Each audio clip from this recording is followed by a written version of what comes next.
அன்பார்ந்த எனதருமை யூடியூப் நேயர்களுக்கு வணக்கம்.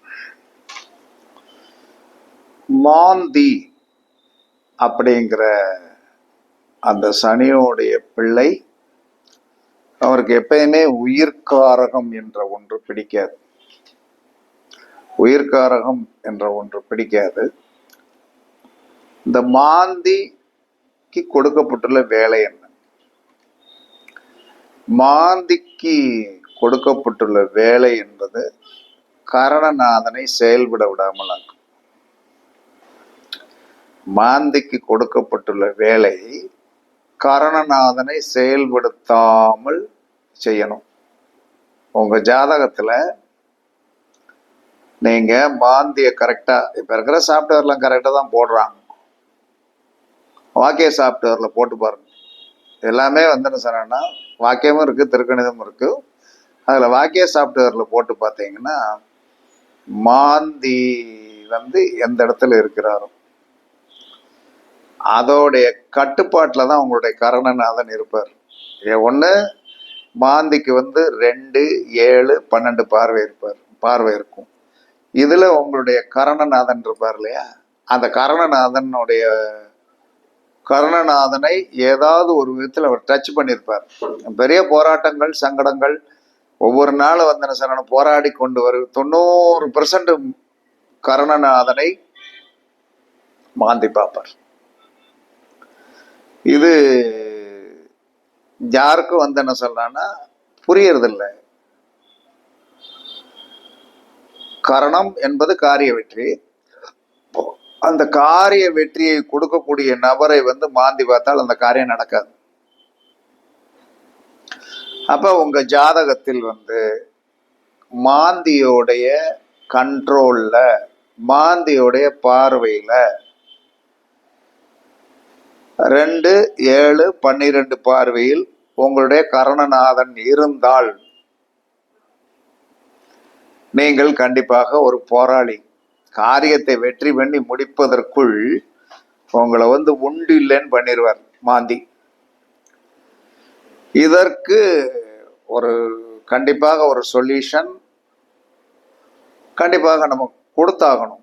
அப்ப மாந்தி நின்ற நட்சத்திரம் இருக்கு இல்லையா, கண்டிப்பாக மாந்தி நின்ற நட்சத்திரத்தை தெரிஞ்சு வச்சுக்கிடுங்க.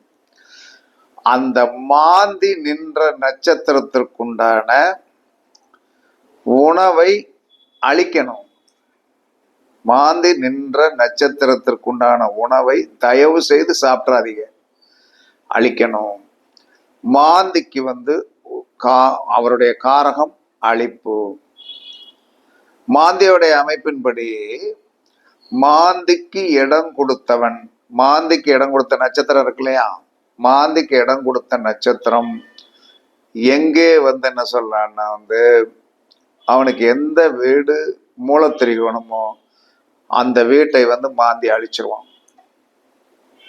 இப்போ ஒரு உதாரணம், மாந்தி உத்திராட நட்சத்திரத்தில் இருக்குன்னு வைங்க. உத்திராட நட்சத்திரத்துக்கு உண்டான சூரியனுடைய மூல திரிகோணம் எதுன்னா சிம்மம். அப்ப அவருக்கு சிம்ம வீடு பிரச்சனைக்குரிய வீடாக இருக்கும். அது அவருடைய லக்கணத்திலிருந்து எத்தனாவது கட்டமோ அந்த காரக உறவு என்ன சொல்லணும் அவருக்கு பயன்படாதுன்னா அழிச்சு போடுவாங்க. இது ஒவ்வொருத்தருடைய ஜாதகத்திலும் சூரியன் சந்திரனுடைய நட்சத்திரமா, செவ்வாயா, புதனா, வியாழனா, இதெல்லாம் நீங்க பார்த்துடுங்க. சரி, ராகு கேதுகளுடைய நட்சத்திரத்துல போய் மாந்தி உட்கார்ந்துருக்கான்னா ராகுக்கு இடம் கொடுத்தவன் ஒரு வீடு இருக்கும் இல்லையா, அந்த வீட்டுக்குரியவர் எங்கே மூலத்திரிகோணம், அந்த வீடு அழிஞ்சிரும்.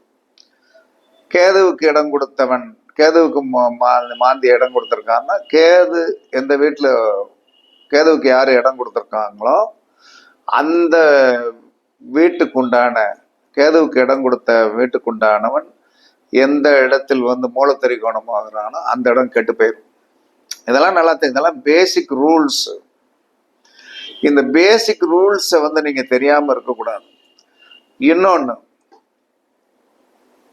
முடக்கு ராசியோடைய வேலை என்ன?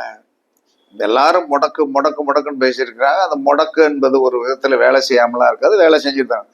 முடக்கு ராசியோடைய வேலை என்னன்னா உங்களுடைய தனஸ்தான் திதி இருக்கு இல்லையா, உங்களுடைய திதிக்குண்டான கிரகம் ஒண்ணு உண்டு. திதிக்குண்டான கிரகம் எப்படி கண்டுபிடிக்கிறது? பிரதமைன்னா சூரியன்,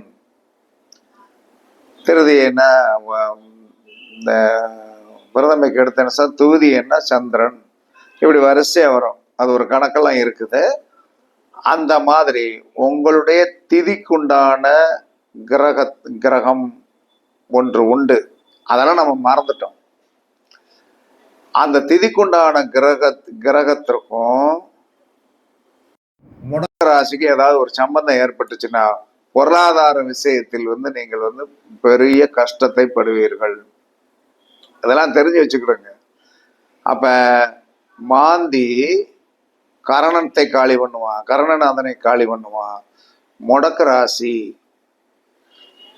உங்களுடைய திதிக்கு உண்டான கிரகத்தை காலி பண்ணுவான். திதிக்கு உண்டான கிரகம் எதுவோ அதை காலி பண்ணுவான். இதை நல்லா தெரிஞ்சுக்கிடணும்.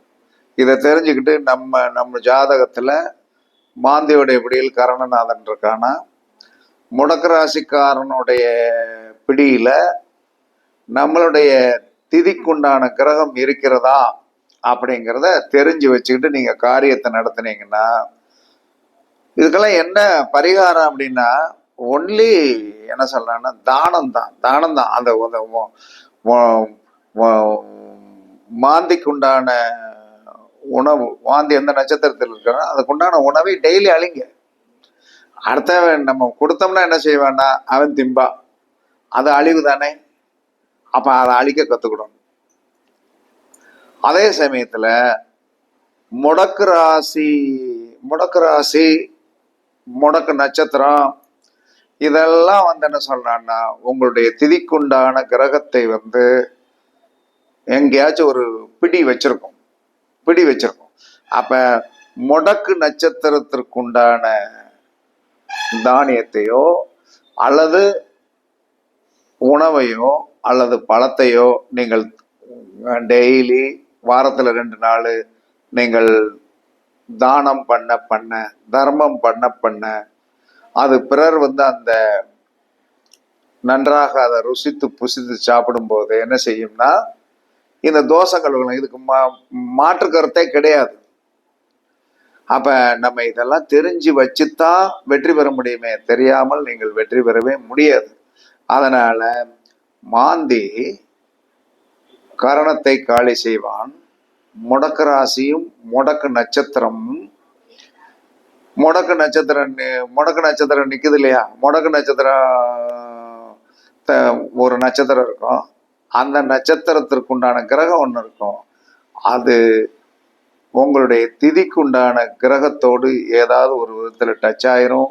இல்லைன்னா அந்த இடத்துக்குள்ள எங்கேயோ ஒரு இடத்துல போனா தான் இத்தனை போராட்டமும் இருக்கும். இதற்கு என்ன தீர்வு? உங்களுடைய முடக்கு நட்சத்திரத்திற்குண்டான உணவை தானம் பண்ணுங்க. மாந்து நின்ற நட்சத்திரத்திற்குண்டான உணவை தானம் பண்ணுங்க. அவ்வளவுதான், முடிஞ்சு வச்சு. அப்படி பண்ணும் போதுதான் நீங்கள் ஒரு பெரிய வெற்றியாளராக வர முடியும். ஏதாவது சேப்பர் ஜோன்ல தப்பிச்சுக்கிட்டு போயிட்டே இருக்கலாம். இல்லைன்னா உங்களை இந்த மாந்தி நித்தமும் பதம் பார்த்து கொண்டுதான் இருக்கும். முடக்கு நட்சத்திரம் என்ன சொன்னான்னா, முடக்கு நட்சத்திரம் முடக்கு ராசி என்ன சொன்னான்னா கண்டிப்பா பாதிச்சுக்கிட்டு தான் இருக்கும். இதை யாராலையும் நீங்க என்ன சொன்னா முதல்ல இந்த பேசிக் ரூல்ஸ் இது. அப்ப அந்த பேசிக் ரூல்ஸை என்ன சொன்னா நீங்க தெரிஞ்சு கொள்ளணும். அப்படி தெரிந்து கொண்டீர்கள் என்று சொன்னால் நீங்கள் என்ன சொல்றேன்னா, எவ்வளவு உங்களுக்கு கிரகங்கள் என்ன கஷ்டத்தை கொடுத்தாலும் அது முடிவுரையில் என்ன சொன்னா தர்மத்திற்கு கட்டுப்படும். எவ்வளவு பெரிய கிரகங்களாக இருந்தாலும் யமனாக இருந்தாலும் எல்லா கிரகங்களுமே யாருக்கு கட்டுப்படும் என்று சொன்னால் தர்மத்திற்கு கட்டுப்படும், தர்ம சிந்தனைக்கு கட்டுப்படும், தானத்திற்கு கட்டுப்படும். அப்ப அது பார்க்கும் இவங்க இந்த மாதிரி ஒரு சூழ்நிலை இருக்கிற காரணத்தினால இவர்கள் கண்டிப்பாக இந்த மாதிரி எல்லாம் பண்ணும்போது அதோடைய பவர் என்று சொல்லக்கூடிய அந்த கதிர் வீச்சுக்கள் இந்த தர்மத்தால் என்ன சொன்னா செயலுக்கு செல்லும். ஒரு அது என்ன சொன்னா அடியில பதிச்சு வச்சிருப்பாங்க இல்லையா கன்னி வெடி, அந்த கன்னி வெடியை செயலுக்கு செய்த மாதிரி நம்ம எல்லாத்தையும் தெரிஞ்சு வச்சுக்கிடணும். அப்ப இதெல்லாம் நம்ம தெரியாம என்ன நீங்க சுத்தி சுத்தி ஜோதிடம் படிச்சாலும், ஜோதிடத்தை தெரிந்திருந்தாலும் உங்களால் வெற்றி பெற முடியாது. நீங்கள் எல்லா மனிதருமே, ஒரு மனிதன் நித்தமும் மாந்தி நின்ற நட்சத்திரத்திற்கு உண்டான உணவை தானம் பண்ணுங்க, முடக்க ராசிக்கு உண்டான உணவை தானம் பண்ணுங்க, அவ்வளவுதான் போதும். இது ஒரு ஷார்ட்கட் வழி. ஷார்ட்கட் வழி சும்மா சுத்தி சுத்தி என்ன சொல்றாங்க, எல்லாம் நமக்குன்னு ஒரு சின்ன கான்டென்டான வழிபாடு முறையோ ரகசியங்களோ வைத்து கொள்ள வேண்டும். அப்படி வைத்து கொண்டீர்கள் என்று சொன்னால் கண்டிப்பாக நீங்கள் சொன்ன பெரிய வெற்றியாளர்களாக மாற முடியும். அதில் மாற்றமெல்லாம் கண்டிப்பாக கிடையாது. அப்ப இன்று வரை என்னுடைய ஜாதகத்துல எல்லாம் கருணநாதனுக்கு 2ல போய் என்ன சொல்றேன்னா மாந்தி. அப்ப அவர் 12வது பார்வையாவது கருணநாதனை பார்த்துருவார். முடக்க ராசியில போய் என்னுடைய திதிக்குண்டான கிரகம் முடக்க ராசியிலே உட்கார்ந்துருக்கு. அப்ப எவ்வளவு போராளியாக நான் இன்றும் இருக்கிறேனே தவிர, இன்னைக்கும் போராளி தான், நாளைக்கும் போராளி தான். மண்டை உள்ள வரை நான் போராளியாகத்தான் இருக்க வேண்டும் என்பது விதி. ஏன்னா கரணத்தையும் பிடிச்சிட்டா, திதிக்குண்டான கிரகத்தையும் கையில பிடிச்சிட்டா, பார்ப்பதற்கு ஒரு நல்ல ஜோதிடர், எல்லாத்தையும் சரி பண்ண தெரியும்.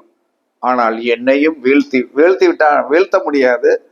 தானம் பண்ண அந்த தர்மத்தை பண்ண என்ன சொன்னா கொஞ்சம் 90% வழி விட்டுருவான். 10% என்ன சொன்னா காரகத்துவத்தை நம்மளை இன்னைக்கு வரைக்கும் அணுவுக்கு வச்சுட்டு தான் இருக்கான். இதே மாதிரி நீங்க பார்த்துடுங்க. உங்களுக்கு வேணா கொஞ்சம் வீடியோ நீளமா போகும். அசுபதி நட்சத்திரம், மாந்தி நின்ற நட்சத்திரம், 27 நட்சத்திரத்திற்கு உண்டான உணவுகளை சொல்லிவிடுகிறேன். சொல்லிட்டோம்னா நீங்கள் மாந்தி நின்ற நட்சத்திரம், உங்களுடைய முடக்க நட்சத்திரத்துக்கு உண்டான உணவை தானம் பண்ணினீர்கள் என்று சொன்னால் கண்டிப்பாக உங்களுடைய காரிய தடைகளை நீக்குவதற்கும், உங்களுடைய திதிக்கு உண்டான கிரகம் என்ன சொல்லலாம்னா முடக்கு ராசியோடு முடக்கு நட்சத்திரத்தோடு கண்டிப்பா சம்பந்தப்பட்டு இருந்தால் உங்களுக்கு கஷ்டம் இருக்கும். அதை நீங்க சர்ச் பண்ணி பார்த்துடுங்க. அசுபதி நட்சத்திரத்திற்கு முந்திரி, பரணி நட்சத்திரத்திற்கு நெல்லிக்காய், கார்த்திகை நட்சத்திரத்திற்கு அத்திப்பழம் பிளஸ் பேரிச்சம்பழம், ரோகிணி நட்சத்திரத்துக்கு நாவல் பழம், மிருகசீரிட நட்சத்திரத்துக்கு தேங்காய், திருவாதிரைக்கு வாழைப்பழம், புனர்பூச நட்சத்திரத்திற்கு என்ன சொன்னா கரும்பு சாறு, பூச நட்சத்திரத்திற்கு ஆப்பிள் பழம், ஆயிலிய நட்சத்திரத்திற்கு முருங்கைக்காய், மக நட்சத்திரத்திற்கு மாங்காய், உத்தர நட்சத்திரத்திற்கு